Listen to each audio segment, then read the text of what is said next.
ബുദ്ധന്റെ കടം മുക്തിയുടെ മാർഗങ്ങൾ. 1. കടത്തിന്റെ മൂലകാരണങ്ങൾ. അത്യഗ്രഹം, ലോഭം. ലോഭം എല്ലാ തിന്മകളുടെയും മൂലമാണ്. അജ്ഞാനം, അവിദ്യ.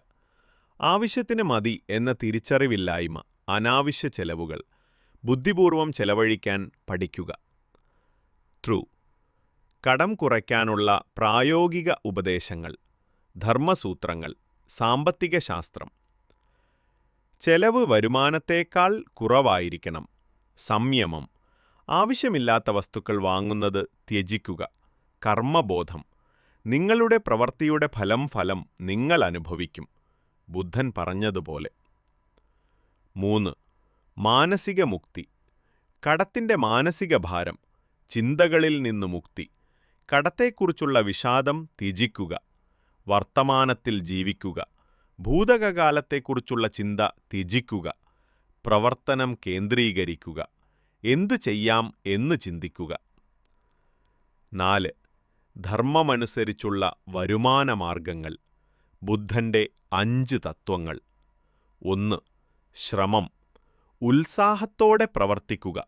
2. കൃത്യനിഷ്ഠ. ഉത്തമമായി ജോലി ചെയ്യുക. 3. സത്യം. വഞ്ചനയില്ലാതെ നേടുക. 4. ദാനം. പങ്കുവെക്കുന്നത് അഭ്യസിക്കുക. 5. ജ്ഞാനം. അറിവ് സമ്പാദിക്കുക. അജ്. ആത്മീയ പരിഹാരം. 3 ഘട്ടങ്ങൾ. 1. സ്വീകരിക്കുക. ഈ സാഹചര്യം എൻ്റെ കർമ്മഫലമാണ്. 2. പ്രവർത്തിക്കുക. ഇന്ന് എനിക്ക് ചെയ്യാവുന്നത് ചെയ്യുക. 3. വിടുക. ഫലങ്ങളെക്കുറിച്ചുള്ള ആസക്തി ത്യജിക്കുക. ബുദ്ധന്റെ പ്രായോഗിക സൂത്രവാക്യങ്ങൾ. കടത്തിൽ നിന്ന് മുക്തി നേടാനുള്ള മാർഗം. ചെലവ് കുറയ്ക്കുക.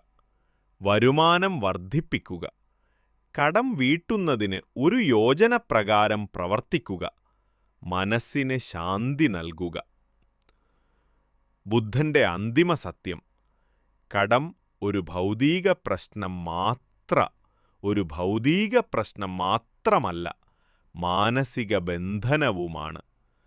ബാഹ്യ കടത്തിൽ നിന്ന് മുക്തി നേടുന്നതിന് മുൻപ് ആന്തരിക ആസക്തികളിൽ നിന്ന് മുക്തി നേടേണ്ടതുണ്ട്.